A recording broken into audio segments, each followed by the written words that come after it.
Untamed is going to be untamed. It's going to be a little crazy. I want to talk to my people. I want to talk to my brothers and sisters. We can have grace and humility in how we interact with other people.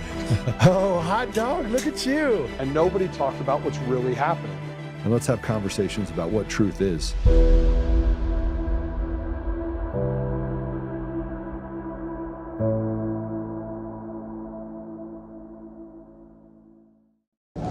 I go in there? I can go make sure it's peaceful. Yeah, yes. Okay. If she kicks you out, then no. Okay.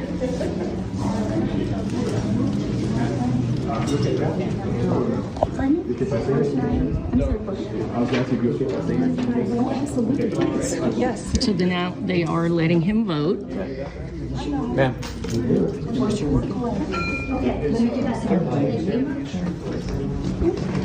Oh, I'm so sorry. Hello.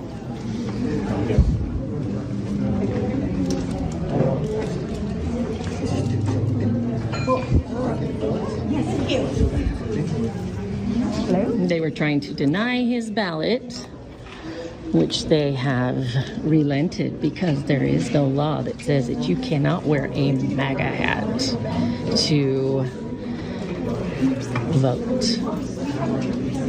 But they tried. They tried their best.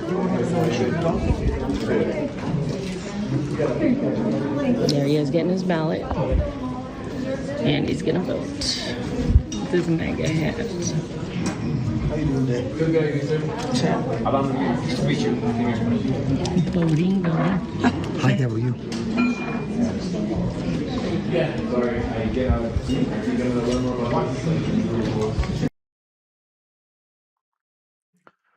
Hi, everyone. Welcome in. Told you we had a special guest today. Surprise! Joe is probably joining us. I'm not sure of the time frame yet, but he should be joining us during episode today. So surprise, Joe's going to be the guest on today's show. Bet you didn't see that one coming. And I bet you didn't know about what you just witnessed as the opening to the show, which occurred on June 2nd, 2026 in New Mexico, polling location where a man was denied access to his ballot because he was wearing a MAGA hat.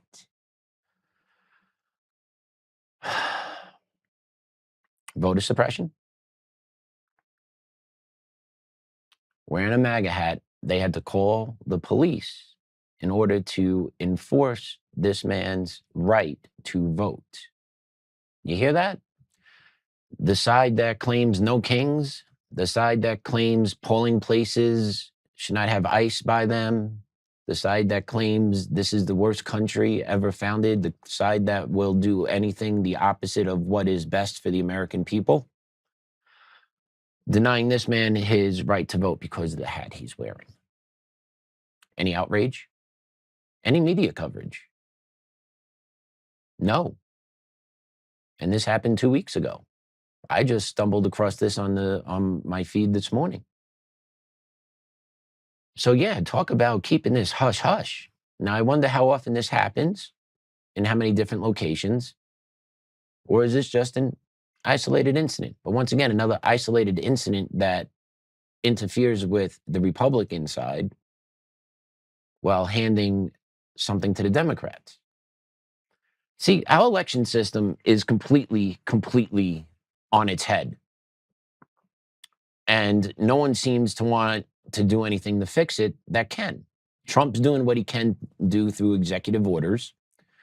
But at the heart of it, there is no legislation that's making its way through. We got the SAVE Act through the House recently. Look how long that has taken. And now we're in the Senate. And there's no way there's going to be 60 votes that are going to come from the Senate. So what's going to happen there? Okay, our most sacred part of our constitutional republic is us having our right to vote. That is how we give our consent. That's how we show how we feel as a populace. I don't know the last time that system actually represented what the people feel. And that's all by design. To create this chaos, uncertainty, the infighting, the outfighting, the name calling, right? All the division that this creates when it's a simple process that that the ancient Greeks did. You know, like voting. This isn't something new. This isn't something that just kind of spurred onto the scene in the 21st century. Voting has gone on for a long time. The ancient Greeks practiced it. We've learned through the ancient Greeks what democracy can do. But they did show us how people can vote. Take a pebble, put it in a jar. Empty the jar, count them up. Here's a jar with pebbles for the other thing. Empty them out, count them up. Over 2,000 years ago, people were able to vote. And in 2026, people can vote, can't vote. You don't know if your vote counts. You have outside entities that have infiltrated our election system. When it's real simple that if you actually localize the election in not just county, but like neighborhoods within the county, local polling places, get your votes in, let the local people count them and report out. It's not that hard. But no one wants to solve this because we all know the elections are crap. They're not authentic. They're not showing the actual will of the people, right? It's willy-nilly who gets assigned the wins when the elections happen. And then if it's not at a large scale, then there is a way to corrupt a smaller local election. Look what happened to Joe when he ran for chair in Colorado. That, 50%, over 50% of the vote wound up being proxy that day. Like, there's always some way that people figure out how to manipulate the system in their favor that will ultimately keep the people at bay. Get the people involved enough, to care enough, to kind of get participants within the system, but ultimately never give the people what they want from the system. That's our electoral system.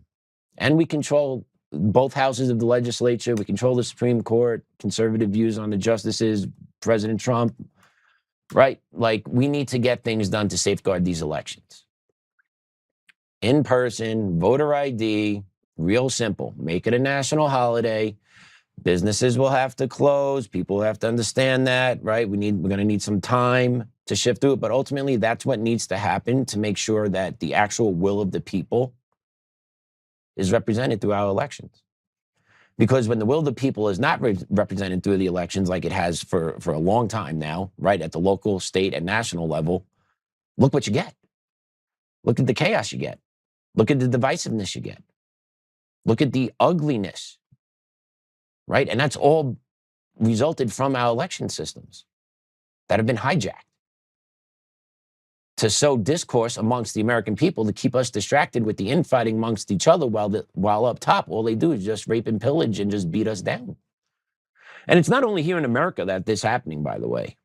This is happening in Europe. It's going on in Asia, right? It's going on in South America. It's going on all over the place. Europe is waking up to it. We're going to cover that later on in today's show about what's going on in Europe and what needs to happen here. We need to take it back. That's the only way. How do you do it? Well, we're going to talk about different ideas on how do you start taking things back that people stole from you.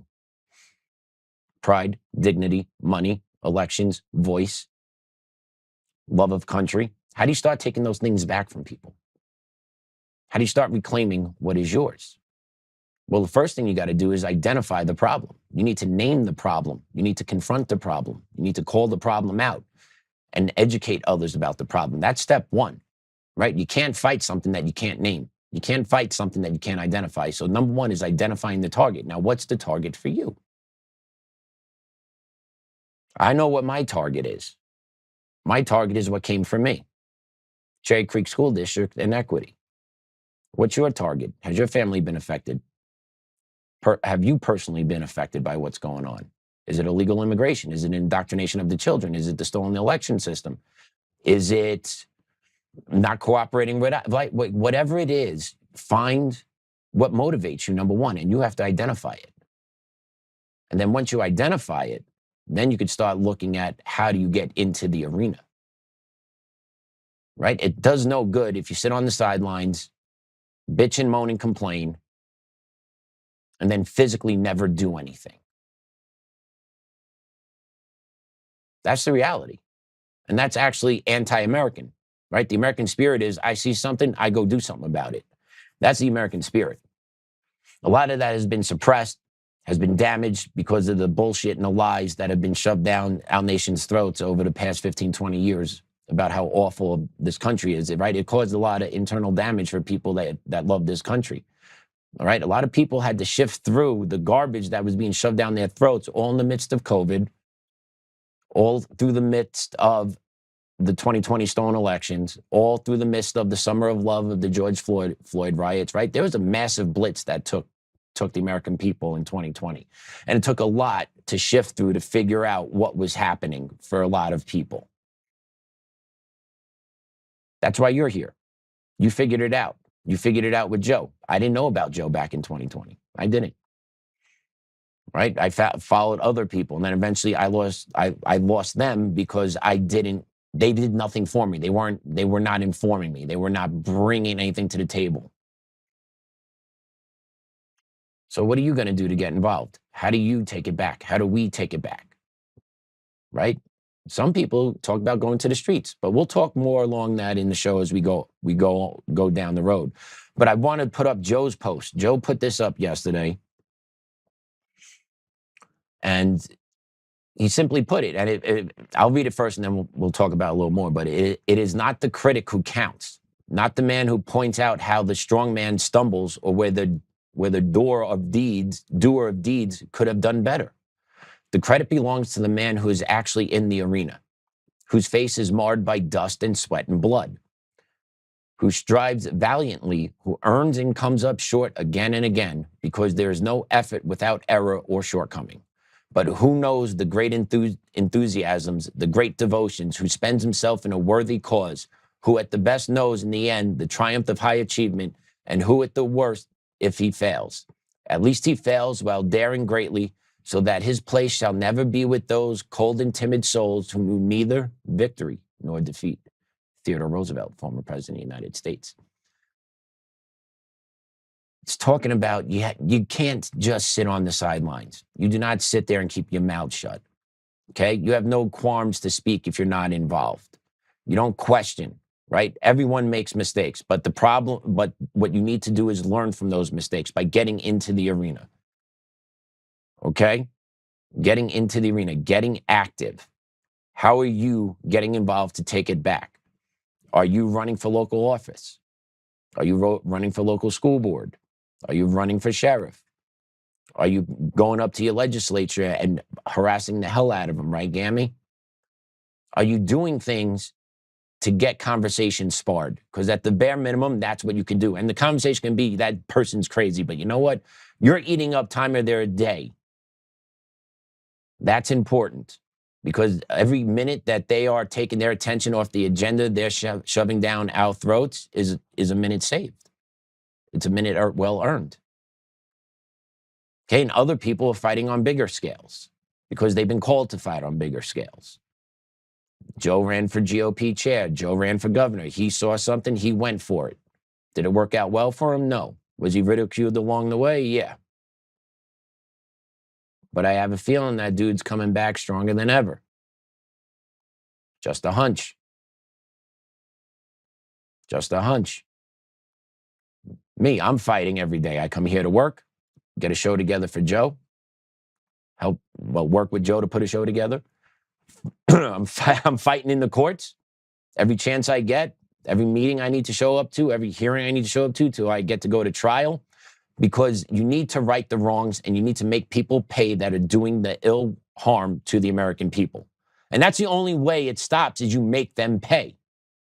Financially, publicly, shaming them. I'm not advocating political violence. I'm not advocating attacking people. I'm not. But that evil needs to be put in its place across all lines. And we all need to get involved in one form or the other. And then you have people that sit on the sidelines that don't pay attention or don't care what's going on in today's world. Yeah, they're part of us too. They're part of America too. So we're fighting for those people that don't want to fight for themselves. Yep. Why? Because if we don't fight for ourselves, no one's going to fight for us or our kids. And that's the game I see in my eyes, is I have a greater responsibility for my kid and my kids' kids to leave them in a better place than when I got here. That's what I truly believe. And leaving them in a better place does not mean communism or socialism. It doesn't. What leads them in a better place is what I'm teaching them and my wife is teaching my boy at home. How to read and write. How to care for others. How to think. Okay, he's 4, but we're teaching him how to think for himself. Because I want him to be able to do that for his children when they're older, because the government doesn't want you to think. The government wants you to be obedient. The government wants you to follow whatever it is they want you to do on that given day. And that pretty much lines up with communism and socialism. And if you studied history along the way, look how it turned out in most of the world that followed it. Death, famine, destruction, revolt, right? It's never peace and tranquility. It's never peace and tranquility. And I want my child and his children to have that peace and tranquility. So what do you need to do? You need to beat the evil back into the hole.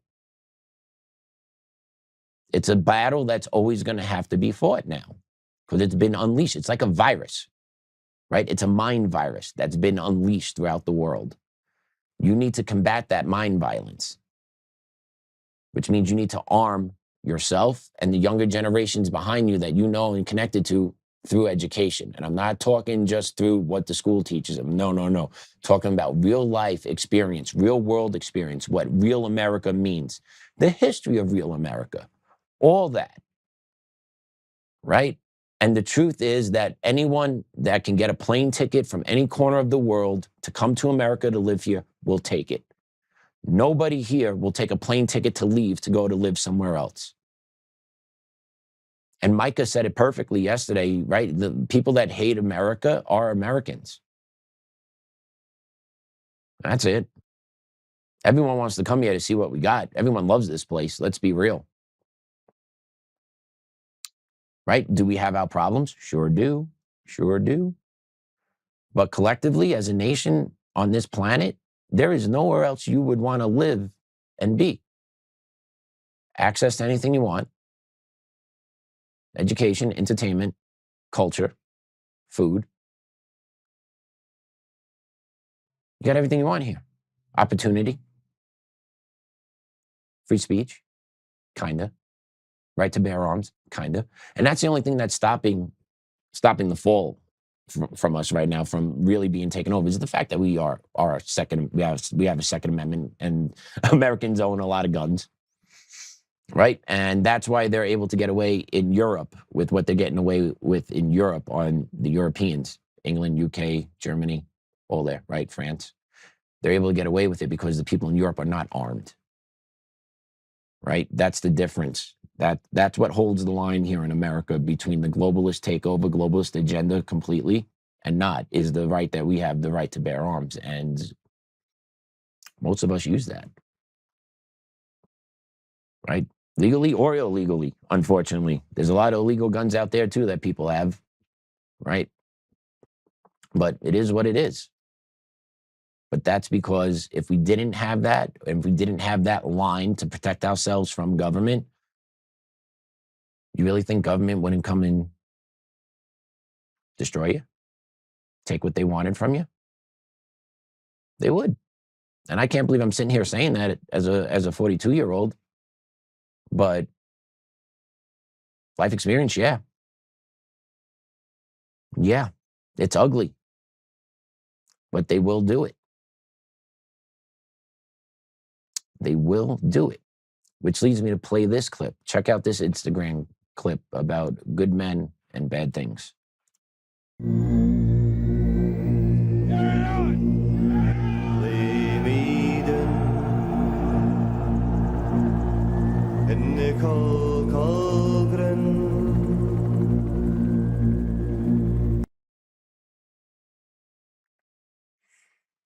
good man might have to do evil things to protect his children and God's children, and that's 100% true. That's something I think about more often than I like to admit. So if my wife's hearing this, yeah, that's a thought that dominates my train of thought a lot of the times, is what I would have to do to protect my child at all costs. And I would. I'll kill for my boy. I'll die for my boy, without question. I'll die for my wife. I'll kill for my wife. I will do awful things if needed in order to protect my family. How many of you have that thought? How many of you actually thought about it? I have now. That's been a thought that's been in my mind now for probably the last 2 years. Because I've seen how ugly and ruthless the other side is, and they don't give a shit. So in reality, you need to program yourself to feel the same way, which means they wouldn't mind killing you. So you need to be ready to kill them, mentally ready. Like, understand that can be a real possibility down the road, and you need to be aware of that. How many of you have thought about that? How many of you have taken the mental preparation? What am I going to do? Will I pull that trigger? Will I cross that line? Yeah, if someone's going to do evil to my child, I will. And I'm not just talking about killing my child. I'm talking about any type of physical harm to my child. Because our children today in 2026 have targets on their back now more than ever before. They got a target on their back for grooming, for sex trafficking. If they're a white child, they got a target on their back through the lens of equity and payback. That's the truth. Their white children are seen as evil through those lenses. They're seen as oppressors, right? So if you have a child, specifically a white child, think about the different types of targets are on your child's back. And then you look at the school system. Denver Public School just actually did something, I would say, commendable, I would say, for a change. But check out this clip about Denver Public School teacher. Clip 4. I move that the board hereby accepts both the evidentiary and ultimate findings of fact of the hearing officer, the recommendation of the hearing officer that Ms. Jennifer Honka be dismissed on the grounds of incompetence and neglect of duty, and that the board enter its written order as required by TACTA that Ms. Honka be dismissed with immediate effect. Is there a second? Second. Okay, the floor is now open for debate. Seeing none, Ms. Atwood, would you please call roll? Director De La Rosa?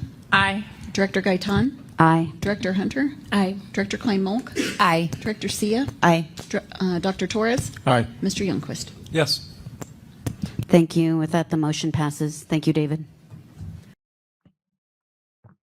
So what that was the Denver Public School Board just voted unanimously to dismiss teacher Jennifer Honka after she reportedly made female students kiss each other and graded them on it. Public school system, indoctrination, grooming. Okay?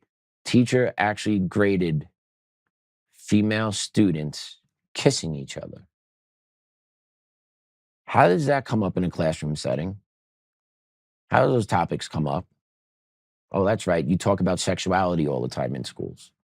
You talk about this type of stuff. You have kids read about it in books. You have kids write reports about it. All the stuff that should not be in education is in education. So when we talk about indoctrination, you have to actually break down what the indoctrination is. It's not just simply the sexualization of kids. It's more deeper than just that. It's more deeper than just the grooming of kids with the literature and the classes and the Pride Month and the Day of Silence. It's deeper than just that. They also indoctrinate them socially through equity because they teach kids to view everything through race. They teach kids to see things as an oppressor versus an oppressed. They do this in the public school system. So that's part of the indoctrination. So they do it sexually, they do it socially, they do it economically with class struggle, breaking it down, rich versus poor. They teach these economic constructs where they preach to the kids in school that it's unequitable, right? It's all tied into the equity lens. And being successful and rich is not seen as needing to be celebrated, right? It's actually harmful if you're successful and rich. And that trickles down into what they've done educationally through the indoctrination of the school system too, right? In the education system and a lot of public school systems throughout the country, they've taken the valedictorian away. They've taken away highlighting academic achievements in the school systems, right? So they're taking away the acknowledgement of doing something well. They're taking away the acknowledgement of succeeding academically. So they're watering down what children should be expecting as they progress through life. They're being taught that educational achievement is not important. It shouldn't be recognized. And this is all done through the guise of equity. So actually the indoctrination of kids has more to do with what equity does to them than the actual grooming of kids sexually. They're both evil. Do not get me wrong. They are both evil. Equity has more tentacles. That's what it is. Equity has more tentacles, and it actually puts kids into boxes more. You also have affinity groups. Let's not forget about this. Kids are actually segregated at schools based on their race, right? They're doing that in schools. Schools that have affinity groups. That's what they are. They segregate kids based on their race. So that's indoctrination of kids. Okay, it's not just the sexualization. That's a separate facet. Right? That's part of the indoctrination. But the indoctrination of itself goes through equity, sexually, socially, economically, right? Race, segregation, affinity groups, not celebrating educational achievement. That is the indoctrination of the school system here in America. And that's why families are leaving the school systems faster now than they ever did before, because they are pulling their kids from that type of environment. But what about those kids left in that type of environment? What happens to those kids where they're not learning to read or write, where education is not considered a priority, but social justice, social activism, restorative practices are considered the future and what we need to get our kids motivated about? What's going to happen to that percentage of kids when they leave the public school system, when they're 18, 19, 20 years old, but yet can't have a job because they don't have the basic skills? And that's another thing families really have to start considering doing, is suing local school districts. And this is going to be a shitty statement, but I'm going to say it anyway. Families, if your children graduate high school with a diploma and they cannot read or write, you need to have a lawsuit on your hands. Now, I'm not blaming all of the school district for the fault. There is parent responsibility as well. But ultimately, after 12, 13 years in a school system, hopefully that school system taught you enough over those years where you could at least read and write if you tried. Now, if you showed up every day, tried really hard, and you still couldn't read or write, yeah, I don't know. But school systems are not prioritizing making sure their kids can read or write. True story, majority of the kids that I taught do not know how to address an envelope. Have no clue how to write an envelope out. Where do you put the address? And honestly, a decent amount of my kids didn't know actually what their address was. Basic skills.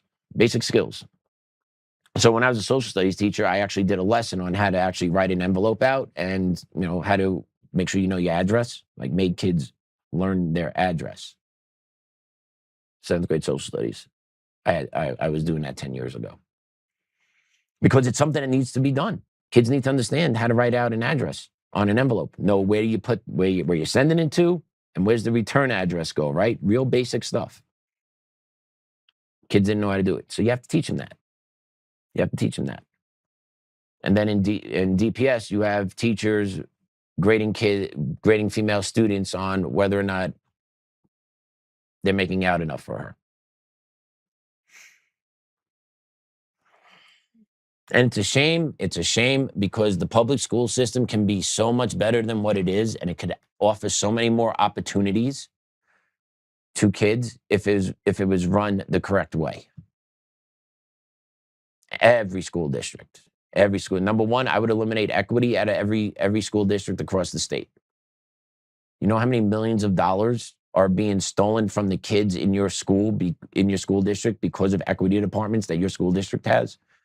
You know how many lawsuits that the school districts are fighting because they have equity in their school districts? You know how much money that is taken away from putting it back into the classroom for kids? Do you know that? No. And will school districts actually report that out loud? No, they won't. No, they won't. They'll give you, oh, department equity here, this budget here, but the budget's bullshit because there's other contracts that are hidden in different departments that still get paid out for equity purposes that aren't tied together. Right? They hide the money because they know if the communities ever found out how much these districts actually spend on equity, the communities would be up in arms. The fact that you pay a transgender person $35,000 to go on a 4-school speaking tour for 2 days. I think the general population in the school district that hears about that knows that it happened, should be quite angry about it. But it happens all the time. Imagine how much $35,000 can go to those 4 schools to help kids learn to improve their reading and writing. That's $11,000, $10,000 per school. That could be very helpful, but that's not needed. What's more important is we pay this tranny to come in to talk to our staff about the importance of respecting trans students when no one actually disrespects trans students. Just saying. No one actually disrespects them. Teachers definitely don't disrespect them. Teachers know better. Teachers don't disrespect anybody, by the way, except white kids. White kids are the only one that they could talk to any which way. I've seen it firsthand. If you take different tones, different attitudes, different levels with other groups of students, doesn't happen. And that's because of equity. That's because of equity. Because everything gets called out as being racist if you're more direct or stern or enforcing behavior expectations, right? And just take a look, just go through that list. Look what happens when you invoke equity into everything. You get segregated groups in schools. You get valedictorians taken away because it harms people's pride. You get social justice groups activated. You get LGBTQ and sexual books. And so that's what happens when you do equity. And at the same time, when you inject all this into a school district, you know what happens with the actual academic achievement of that school district? It actually goes down. So the more you get woke, the more your academic levels actually go down. And that's why if you haven't seen anything out of California recently, but I believe it's UC Berkeley, that's telling California, hey, we need to bring back standardized tests because kids that are coming from high school to college can't do basic math. That's truly going on out in California, where they're telling the state legislature, hey, what you guys did a couple of years ago really jacked up the problem out here because the kids that are coming to college aren't ready to do college math. Equity. Equity. Equity. And to continue with the equity, take a look what's going on, what might be going on out in Fairfax County, Virginia public schools. Cut 5.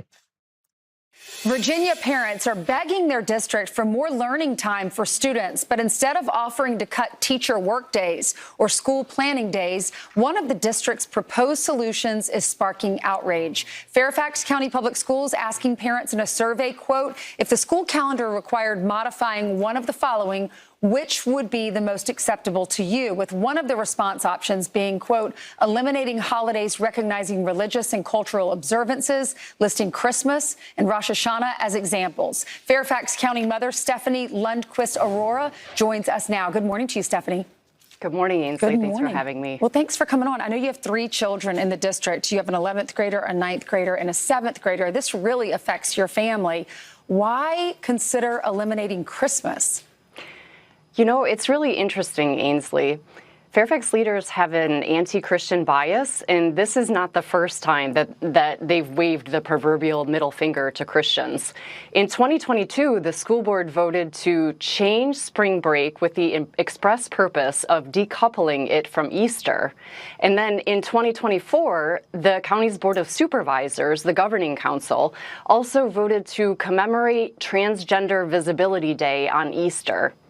So this is just a drop in the bucket in showing their anti-Christian biases once again. Yeah, Stephanie, every parent received a survey or an email asking to weigh in on this. What are most of your friends saying? Do they want to eliminate Christmas, your friends or the community?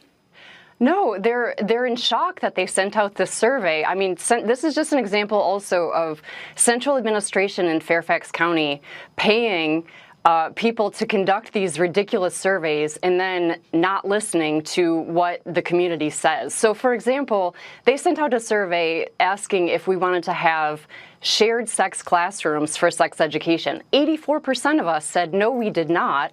And then the superintendent responded by saying, well, the majority doesn't always dictate, and then implemented a pilot program doing just that. So even though my friends are certainly against ignoring Christmas, the district won't listen to us anyways because the leaders have their pre-selected conclusion. So there you have it. Not enough instructional time, allegedly. So let's cut some holidays. Let's think about throwing Christmas. This is a former teacher here talking. And I'm going to be honest, and my teacher friends aren't going to like this. There is too much time off during the school year for when school's in session. End of story. Period. Point blank. There's too many days off. There's too many professional development days. There's too many half days. There's too many districts that do half-day release 1 day a week because teachers need more planning time. No, they don't, because teachers aren't using planning time anyway. I'll be honest with you. I will be 100% honest with you. If you've been in education more than 3 years, 95% of those teachers are not using all that planning time. You need 10 to 15 minutes. And that's what they do, especially now with AI. Forget about it. They don't need the planning time. They just want that time off so they can sit behind their desk, scroll on their social media, text their friends, talk to people, check out who's hitting them up on their DMs. That's what a majority of the teachers want it for. It's not to create better lessons or to differentiate their instruction. No, they want the time off. That's what it is. And the fact that a school district is not looking at taking that time away from teachers and saying, you know what? No. You're working professionals. You got to figure this out. You know, God forbid, you may have to be required to do some extra work here and there. Right? And I'm saying this now as a teacher. I'm not in the field anymore. I'm in the other field. And the other field is a lot more demanding. I will tell you that. That private sector, right? Way more demanding than the public sector, working for the public school system. Way more demanding. You guys should get a little taste of it. Right? The simple fact that there's the Cherry Creek School District has half-day Wednesdays for elementary school, right? Think about how equitable that is. Think about how fair that is to the school community, to the kids, to the families that send their kids to school Monday through Friday, but every Wednesday, time out, you have to pick up your kid at 1:30. What job allows that? You know, if you're in a higher up position, sure, you probably have the ability to do that. But if you're in a lower level job, where do you get that time? But, you know, in the name of equity, that's not addressed. Cherry Creek, nope. Our teachers need that time off on Wednesdays. Nope. Elementary school parents, you got to figure out a way to pick up your kids at 1:30. Hard stop. You want to talk about really wanting student achievement? Guess what? You keep the kid in school for another 2.5 hours to the end of the day and not do with early release. Right? Think about the hardship that causes on parents, especially parents that are working minimum wage or low income wage jobs, which happen to be specifically, typically what type of demographics? The ones that the left and school districts like Cherry Creek continually harp on that they want to serve and help because of how inequitable society is. But think about how you're treating those families now, Cherry Creek, dedicated to excellence. Think about how you're treating those families when your math and reading scores are, but you make sure they got that Wednesday, get that early dismissal, all your elementary schools get out, right? And here in Fairfax County, I'm sure they have something very similar to that because most school districts do at this day and age. Early release, PD days, right? Take away the PD days, keep the kids in school, make the teachers work, keep the holidays as the way they are. Holidays are a good time for family recharging, family bonding as well, celebrating the Lord. All that is good stuff. All that is needed. And that doesn't come around a whole bunch when you're a kid, right? Those times are special. Those times for families are special. They should not be interrupted. And as that lady said on the interview there, the superintendent of the district, these kingmakers, these elitists who are selected by the school board to carry out the school board agenda. It's like, oh, the community said we want 82. What? That's that many? Yeah, I don't care. And that's how these superintendents work. They don't do what's best or what's right or what the community wants. They do what their handlers tell them or what their handlers want, right? In the superintendent's case, his handler is the school board. That's in everyone's case because the school board is the one that hires the superintendent. So your 5-member school board panel right there, those 5 people are the ones that hire the superintendent.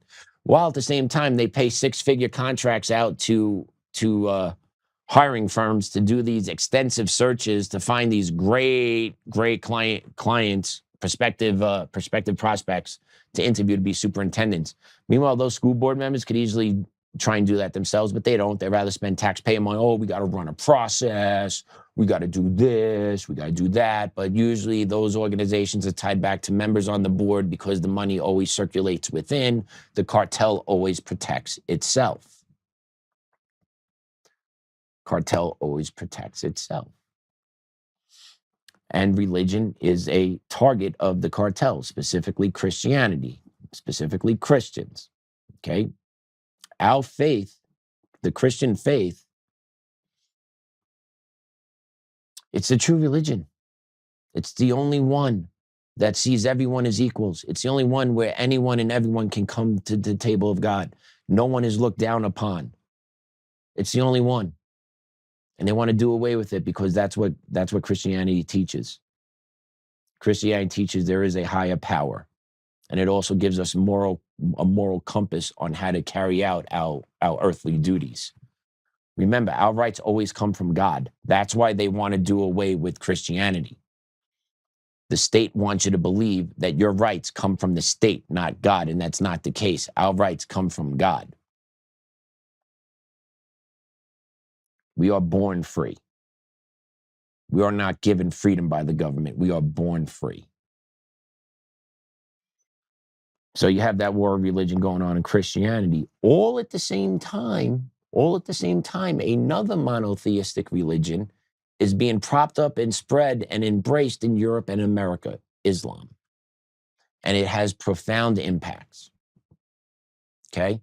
Right now, Islam is wielding its political power, if you haven't paid attention. They are organized, they are well-funded, they are aligned with the Democratic Socialists of America, who are left-leaning organizations, right? Those are the useful idiots for the Muslims. The DSA are the useful idiots for the Muslims, for now, until they don't need them anymore. But take a look at what Mamdani posted, I believe it was yesterday, on his X account. And Mamdani just post message in Arabic warning about traffic in New York City from his official mayor account. So there you have it. You got the World Cup. You got the Knicks winning the NBA championship. You got the Mets who suck. Yankees are doing all right this year. But yeah, the official New York City mayoral account has Arabic written on it 25 years after the Twin Towers fell. Let that sink in for a moment. That's him talking to Who's understanding that? Oh, that's right, his people in the city. Not the everyday New Yorker, not the average American, right? All purposely being done by design. That's being put out there as a dog whistle and a propaganda piece to his people, letting his people know, hey, baby, we are here, wink, wink, more to follow. That's how this operates. And he is probably the slickest politician we got on the left. His playbook is what's going to be followed, which is socialism, right? That's what's coming. That's what's coming. And how did he get here? It didn't happen overnight. Check this clip out. And that's how this works. These guys need that voting bloc. They need the Muslim votes. They pack an area with Muslims. You've seen this happen. You're watching it happen in Minnesota, in Minneapolis, in Dearborn. You are seeing this happen. They bring them in, they pack them in. They put up mosques to facilitate them. In flows the funding. Suddenly you've got mosques putting funding in and an imam that's in charge of a densely packed population. Now they have political power. People are going to vote according to what the imam tells them to do. They are voting according to religion instead of any policy or political belief. It's why we have the Islam Party in Belgium. Their policies are segregation on buses, halal and face covering. They even want a couple seats. This is where we're headed. And when they come to mobilize in future time, when this conflict ramps up as it surely will, the mosques are where these people will mobilize from. Do not mistake mosques for churches. Yeah. They are not places of worship. They are places of organization and mobilization. It's not coincidental. This is all being done on purpose, right? It is a hub of a community. It breeds people together. It brings the connection. It brings the money. It brings the circulation of wealth. And now you also have, from last week, if you saw, the Muslims are developing their own, basically, LinkedIn here in America, where they're circulating Muslim wealth amongst Muslim people, Muslim-owned businesses, right, to accumulate wealth to do what? To actually prop up their political and religious power. It is a whole movement that's occurring here across America. How do you take it back? You call it out and you fight against it. You lobby your politicians to start deportation of those that do not belong here legally. Right? You also talk about possibly changing the immigration laws and actually having maybe immigrants pledge allegiance to America. Oh my God, what a racist concept that is. But you cannot continuously allow foreigners into this country that are coming here to take advantage of us, to destroy us from the inside. You cannot allow this perpetual cycle to continue. So you got to take it back. Because if you don't take it back, they will take it from you. So how many of you in Michigan? Have you found your enclaves in your local states? Are you aware of them? Do you need to do some research? Do you need to write a letter? Do you need to get active on social media? Right? A lot of this just starts there. It literally starts there, and it takes time to gain traction with this stuff. But if you do constant enough work, post and be informative and share the content that is relevant, and then connect with others that are doing the same thing, right? It takes a lot of work, is what I'm telling you. But it is possible. You can start from nothing and go somewhere with this, if that's something you want to do. If you want to run for political office, that's something else you can do. If you want to go call out your school board and start being aggressive with your school board, getting them to change course and change directions, that's something you can do. If you want to get involved in the elections, become poll watchers or volunteer as watching the a poll watcher, yeah. Get involved that way. There's so many different ways to get involved, to take it back, that you just have to be willing to put the time and effort in and realize that what you're going to do and the difference you're going to make and how quickly you think you're going to make that difference, just extend that time period out and be ready for it. Because change is not going to happen overnight. Right? You need to get involved. You need to network. And you can't network from your house not being active online. You can't network. You can't brainstorm, you can't organize. And that's what the left is so good at. They're so good at organizing and mobilizing, just like that lady just covered about the Muslims in the mosques. They are, because they're motivated. What motivates you? What are you motivated by? Do you have motivation anymore? Or are you like a lot of Americans and you're fatigued out of what you're seeing? Right? That was also a topic that was covered yesterday with Micah. It was just the fatigue that a lot of us are feeling. Yeah, I'm tired. I'm tired every day.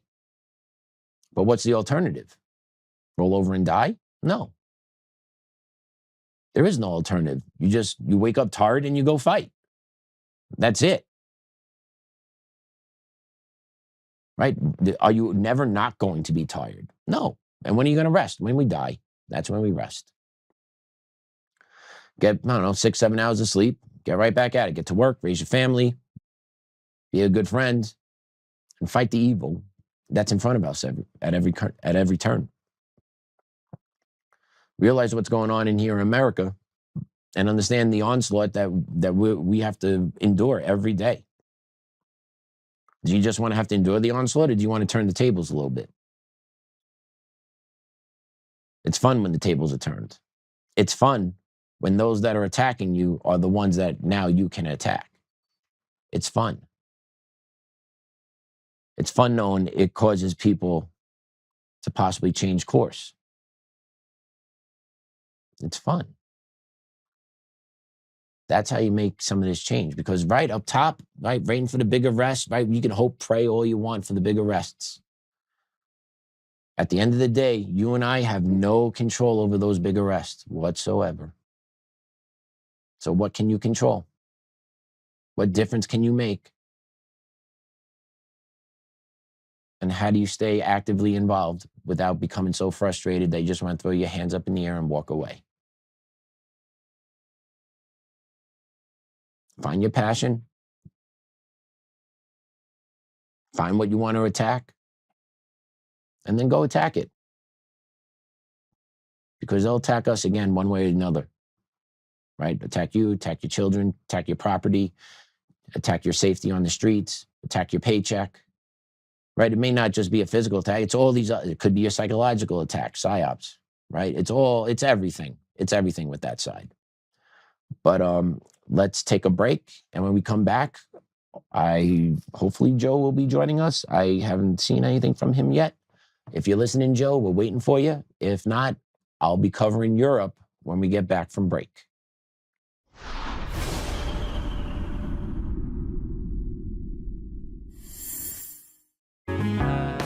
Oh, hi. I almost didn't see you there. Welcome to DCF Buns, where you can find the freshest buns in town, if I do say so myself. Our master bakers teach class every week. So whether you're new to baking or trying to improve your culinary skills, we got you covered. And we can help you bake the cake of your dreams. We'll even clean your cake if you want. And if you don't want to bake anything yourself, we have loads of fresh buns available in a variety of shapes and sizes. Check us out at dcfbuns.com to learn more. DCF Buns. We keep the buns hot and the deals hotter. Buns. In every thread, in every stitch, Honor-Bound USA weaves the fabric of the American spirit.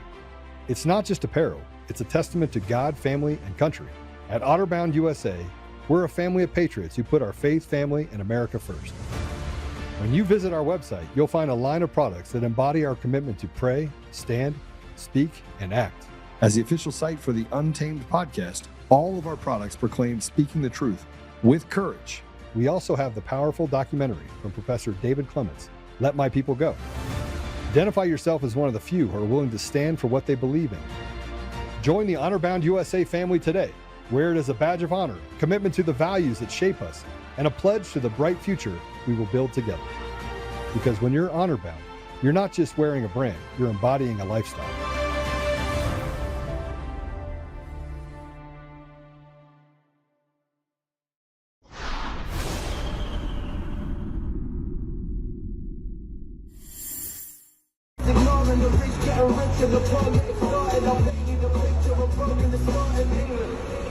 So, as you know, a lot's been going on in the last few years. A lot's happened, there's a lot of concerns, everyone's concerned.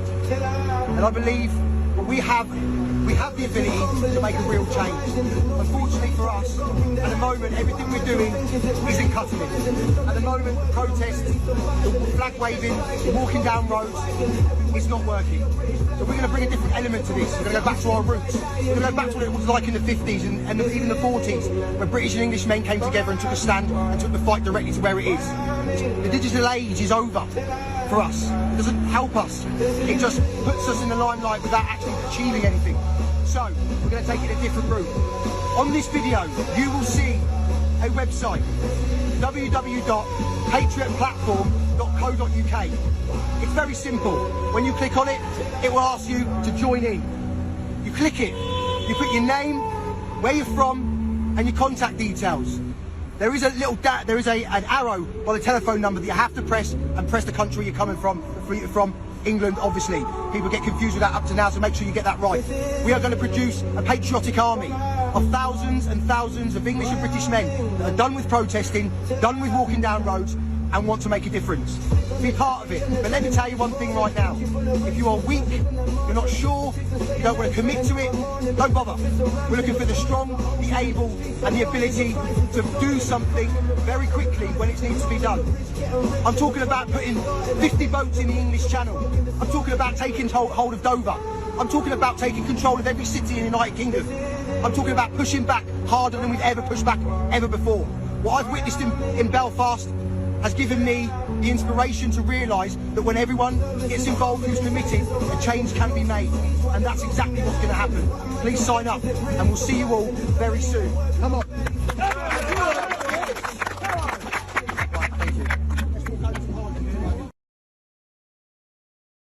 So yeah, that's coming out of England.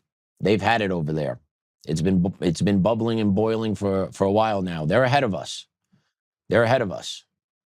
Okay, I don't think we're quite there yet, but I feel that we're moving in that direction. That's coming out of England, and that's on the heels of, he mentioned what he witnessed in Belfast. He's seen the people in Belfast and Ireland come together as a unifying force, actually going to immigrant communities and actually burning down apartments and torching their cars.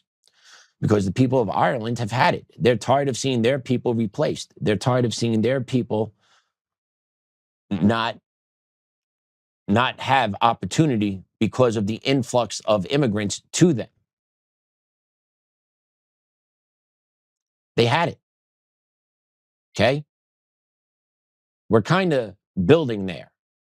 Okay, Trump's doing what he can, right? But what's going to be contingent after Trump is anybody's guess. But out of England, the people have completely had it, that they're talking about organizing, talking about building armies that could actually take local cities. Okay, we're definitely not there yet, but they're feeling it across the pond. And it's because of what's going on with the immigrants coming into Europe and them mostly not assimilating, taking over their areas, taking over opportunities, taking over houses, getting funding, all while the local people get shafted by their local government. Does that sound familiar? It just hasn't happened to us long enough yet. We got a really good dose under Biden for 4 years. England and Europe have been doses of this for 20 plus years. So we're not there yet, but we can get there. Take a look at this video, what came out of Ireland recently of a confrontation between an immigrant and the Irish. This is going to be 2 different videos, same situation. You're going to see how it started. You're going to see something on the second cut on how it ended the way it did. Let's play cut 2 first. Fucking cunt! You know what you are? What are you gonna do with your second? You have one last second here, motherfucker! Fuck off! Hey!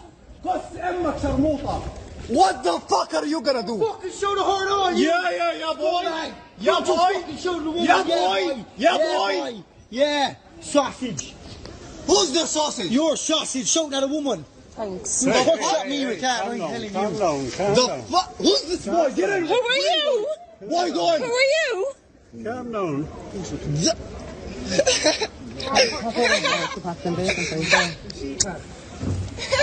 Sausage, you laughing? No, sausage. No, hey!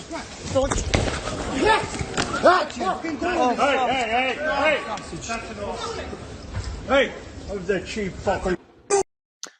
So there you have one video, right? And you see how the immigrant is being the provocateur towards the natives of their home country, right? But that has to be socially accepted because that's just the way it is. They're white, he's not white, he gets to treat people like shit, spit on them, talk all types of nonsense to them in public, and it's supposed to be socially acceptable. That's the video you saw, but at the end of the video, you saw him on the ground. Well, I kind of want to show you the second video because you're going to see how he ended up on the ground. Cut 3.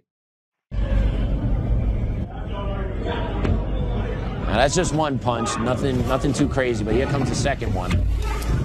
Knocks him over the cylinder block, and that's what happens. That's what happens to him. And then the guy in the suit up top, if you see it, he's actually talking to the kid that punched the immigrant over the barricade, telling him it was a cheap shot, not necessary. Well, I'm just here to tell you the people of Ireland don't care anymore. They've had it. They're not going to see their own people disrespected by people from the third world. And the sentiment's building here in America also. Okay? People are being tired of being spoken to disrespectfully for no other reason than they're white and you're not from this country, but feel that you could address white people this way. That's what's going on. That's what's going on. And you don't want to push and prod and push and prod, especially the Irish. The Irish are crazy. I don't know if people realize this or not. The Irish are crazy. They're crazy in a good way, though. But they will hurt you. They will go after you. And the Irish over there have had it. And I would love to get over there because that is where my ancestors are from. I would love to see that country once in my lifetime to see what it looked like. Okay, but I have seen clips of videos of neighborhoods that don't look like they're Irish anymore. And Ireland's not that big. Okay, it's really not that big. So Ireland's fed up. The people in England are fed up. And take a look at this post that was put up by Rupert Lowe, who's a member of the Parliament of England. He put out a gang rape inquiry report. And AF Post, America First Post, picked it up. Rupert Lowe has released the Rape Gang Inquiry Report, an independent, survivor-led report into Britain's grooming gang scandal. The report finds that organized child rape gangs operated across at least 149 local authority districts, while police, social services, schools, health services, and politicians deliberately failed to protect vulnerable young white girls, allowing for 250,000 of them to be subjected to repeated rape, gang rape, trafficking, torture, pregnancy, forced conversion, and lifelong trauma. Those that do not want to assimilate, do this. You invited the wolf into your den. And this is what's going on to the white women in Britain. 250,000 victims of forced rape, gang rape, pregnancies, conversions, trauma. 250,000. All done by the migrant community in England. Wow. That's a huge number. I'm not surprised because in third world countries, that's what goes on. And unfortunately, that's what happens to a lot of the women there. Africa, Middle East, it happens there. India, Pakistan. Third world countries breed this type of behavior because it's culturally normal to them. It's normal to subject women, to treat women this way. And then when they come over to another part of the world and they've never seen a woman the way, they've never seen white women, Let's be honest. You don't have too many white women walking around sub-Sahara Africa. You don't have too many white women walking around in the Middle East uncovered, right? If white women go to the Middle East, what do? Burqa time, they cover up, right? Oh, we respect their culture. We assimilate when we go there. We assimilate when we go to them because we're going to be respectful of their culture. And this is the payback that they give to you.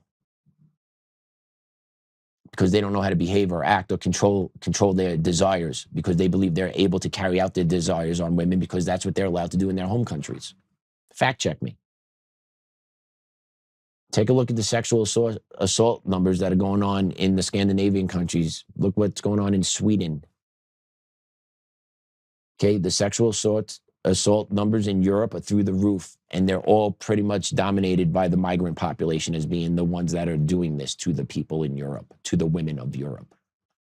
And it's happening here in America because we've seen so many cases, so many reports, right? And that's what the media actually picked up. So who knows how many of those cases are not being reported? Because you just don't leave your culture behind. It's evident. They don't. They bring it with them. And how can you say that's nothing else other than part of their culture coming with them? Because people want to talk about, oh, my immigrants bring great food, right? That's all I hear. Halal food, right? Great Middle Eastern food, right? What do you get from Somalia? You get that great work ethic? No, you get gang rape culture. That's what they bring with them. And 250,000 women in England had to deal with this. Absolutely disgusting. And those leaders over there, let's not forget, their elections are bullshit too. They're all selected because they're all purposely put in place to carry out this globalist agenda and the white replacement of European citizens. Like, that's all what it's going on there. It is blatantly obvious. If you are not keen or awake to what's actually happening in Europe and North and South and North America, you really need to wake up. It is a legitimate replacement theory being pushed by global elitists that want global control. And how do you do that? You push out the white folk.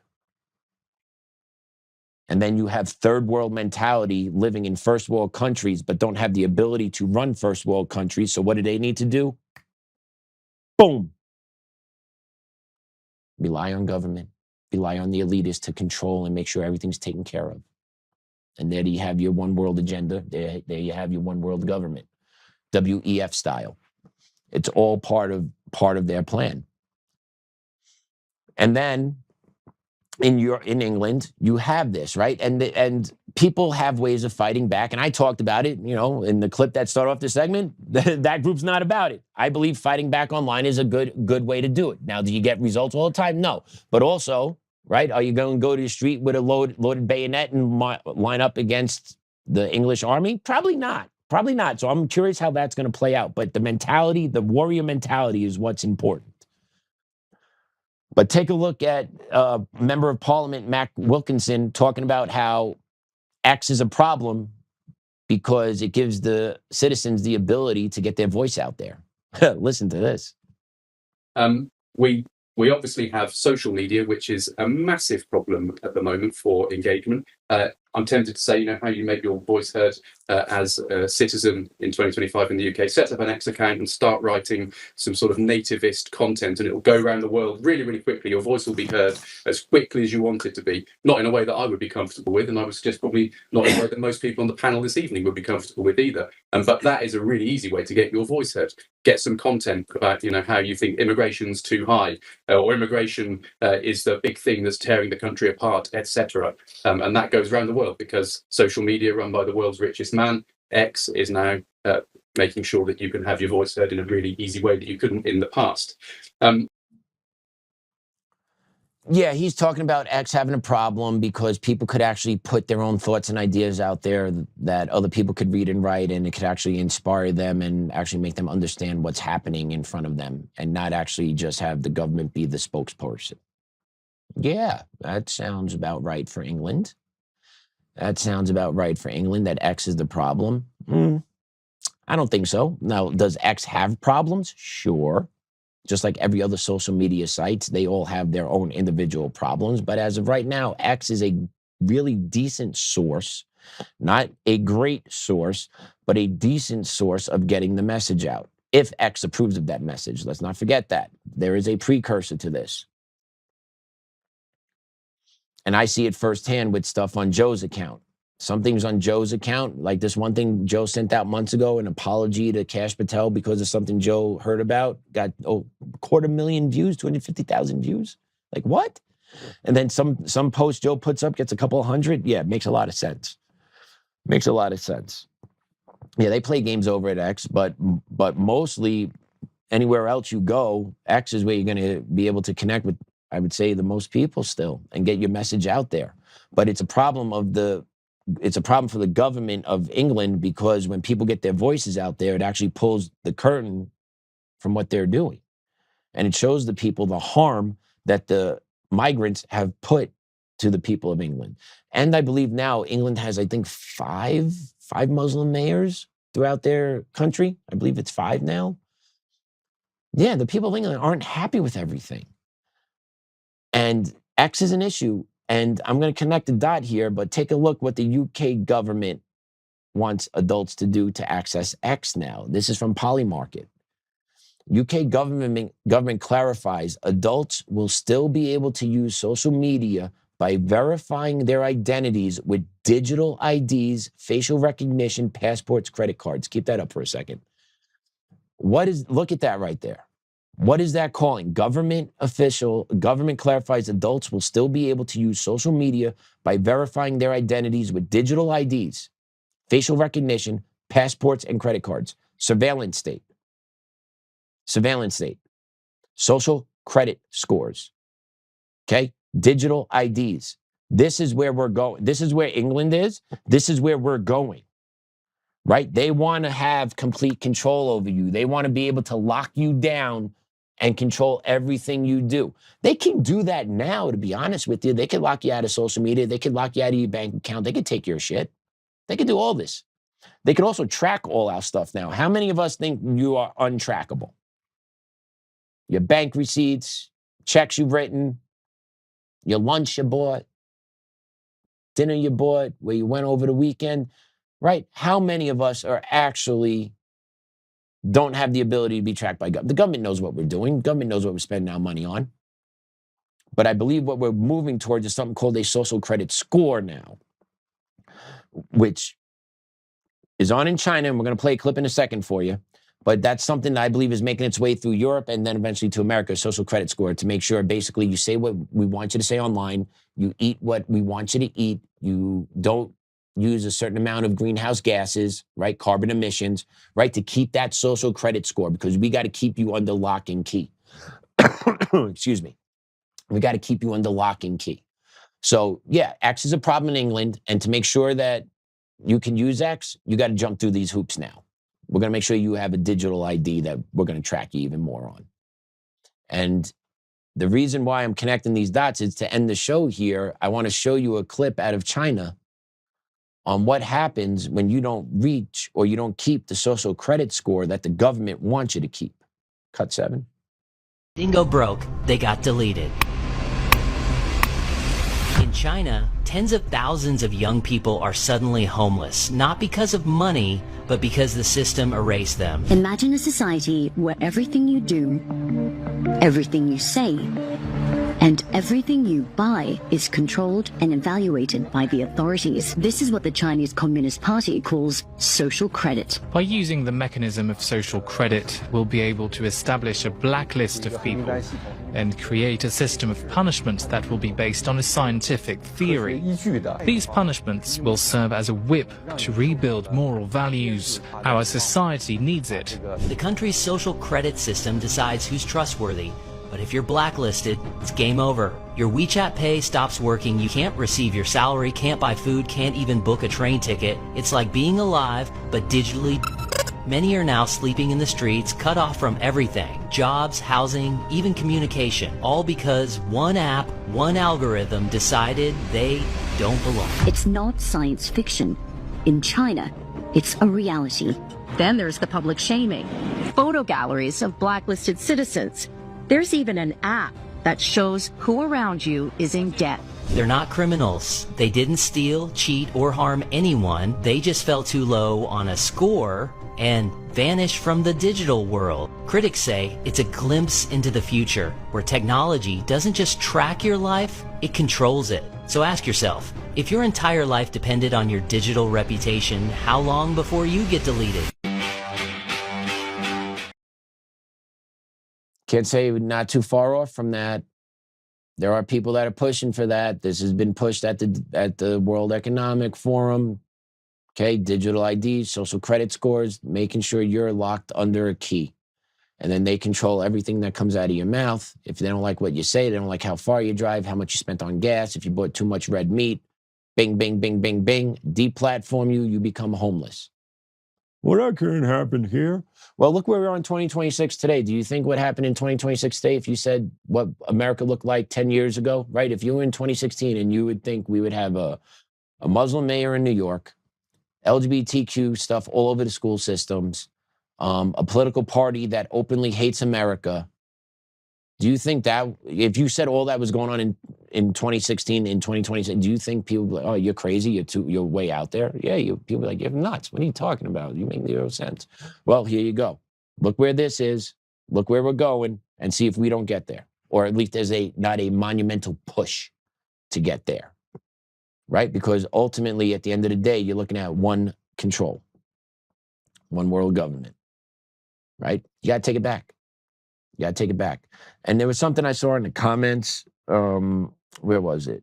I have to say, Patrick, I don't agree. A school is not a babysitter. Kristen Dahl, I agree with you. A school is not a babysitter, but a school is a babysitter. The schools have become babysitters. Parents and families have basically acknowledged that. And let's be honest, if you are working Monday through Friday, the schools are open Monday through Friday for a reason, okay? They're open Monday through Friday for a reason. But on Monday and Tuesday, they only work from 7:30 to 4. And Thursday, Friday, they only work from 7:30 to 4. And then that middle Wednesday, they work from 7:30 to 1. How do you adjust as a working parent, and what jobs make those accommodations? It's impossible. So schools are a babysitter. They have to be. And then when you throw the wrench into the system that way, it derails a lot of families. And unfortunately, it's the ones that are not wealthy that feel the more brunt of the impact. They got to take the day, take half a day, create tension at work with someone, asking them to flip-flop, right? All other unnecessary bullshit that families have to go through and jump through hoops because the school district is like, nah, we need to make sure everyone's out. All elementary school kids, you out at 2:00 because your teachers need time to plan. All right? Out at 2. Families, you got that? You work 9 to 5? Oh, you do? School's still out at 2, though. So make sure you get your kid, right? Because they don't want to stay late either. All those about equity, they never want to stay late or do anything that will require more effort without being paid for, right? That's equity. That's equity. But that was I saw that and I just wanted to make sure, I agree schools should not be a babysitter, but they have become the babysitter. And that's just what it is. Europe has a bigger problem than being unarmed. They have police who are willing to turn water cannons on the populace, restrict speeches. We are very close to that also. Yeah, George. Yeah, Jeff. Sorry, not George. Yes, Jeff. You are correct. You are correct. We live in interesting times. And can you imagine if we ever turned water cannons on, I don't know, Muslims gathering who refuse to disperse in a public prayer? Can you imagine if that were to happen? And why do we still allow that to happen? Why do we allow public prayer by Muslims? They are marking their territory. They are letting us know we are here. This is our hood now. So yeah. Good times, Ridgemont High. Good times at Ridgemont High. But I am still proud to be an American. I love this country. I'm going to fight for this country every ounce I got till the day I die, because there's no alternative. There is no, let's make a compromise, let's split the baby. No. I don't want your way of life here impacting my family. I'm going to fight you till I die. And then I'm going to teach my kid to fight you till he dies. And I'm going to teach my kid to teach his kids to fight you till you die, because you're going to teach your kids the same thing, right? Because that's the generational push. So we just got to build our generation. They build theirs. We'll see. I guarantee our generation is bigger, stronger, faster, and smarter, and have more weapons. So if this was ever to go hot, I would probably take our side. But, you know, that other side, they don't want to fight man-to-man or face-to-face either. They do all shit in the dark, behind backs. Right, Ronnie? You would never come see me face-to-face, buddy. You never had the balls to come see me face-to-face to talk it out like a man. You were a sniveling little schoolgirl. And you felt like you were the man in charge. But that's how they all work. That's how they all work. They're nothing but snakes in the grass, and they think we're the peasants. I got your number, buddy. If you ever want to come talk to me, you know where to find me. You can email me. Love to chat, buddy. Love to chat. But you won't. No balls. No balls. Fill the water cannons with pig's blood. Man, Jeff, you are feeling it today. I'm going to close my computer right now. Oh, man. We're going to pray it out. In the name of the Father, the Son, the Holy Spirit. Amen. Dear Lord, thank you for the opportunity today to sit in the chair and to talk to our Untamed Nation family. Dear Lord, thank you for the message at church this past Sunday. I felt it. It was real.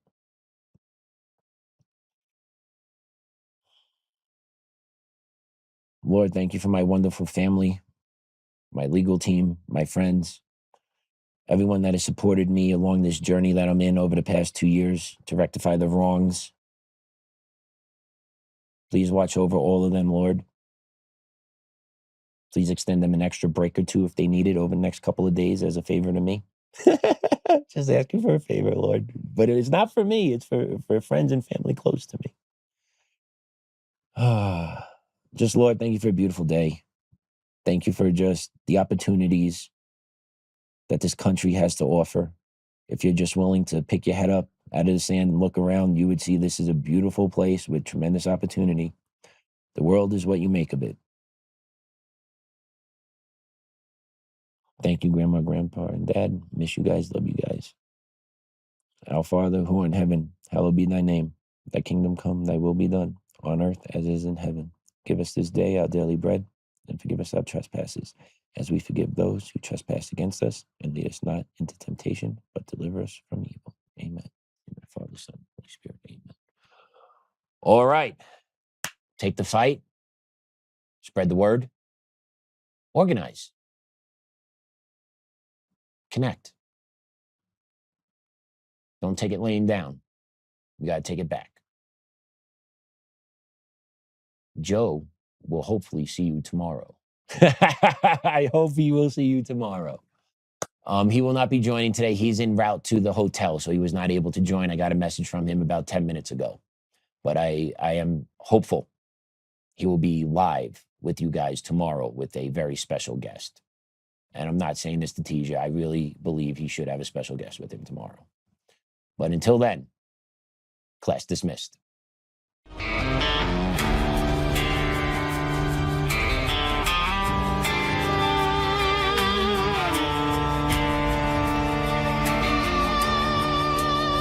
Rise up untamed in the heart of the fight where the wild ones roam. Joe Oltmann's calling, bringing truth back home. From conservative daily to this untamed fire, we shatter the silence, lifting spirits higher. No chains can hold us, no lies can prevail. Authentic and fearless on this rugged trail. Patriots gather under stars and stripes. Untamed nation, igniting the night. Untamed nation, let the truth roll out in this land of the free. Standing proud from sea to shining sea, we won't back down. Catch the fire, wear the crown. Untamed nation, it's our battle song, motivating hearts where the brave belong. Yeah, untamed and wild, forever strong. Play it again all night long.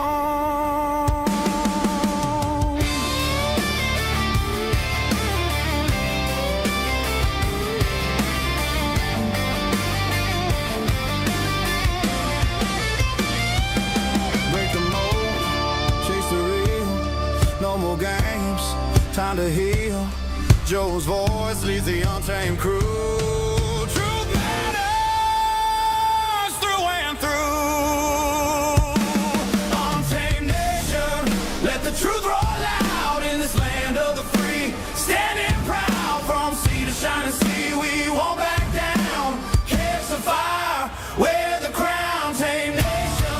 It's our battle song, motivating hearts where the brave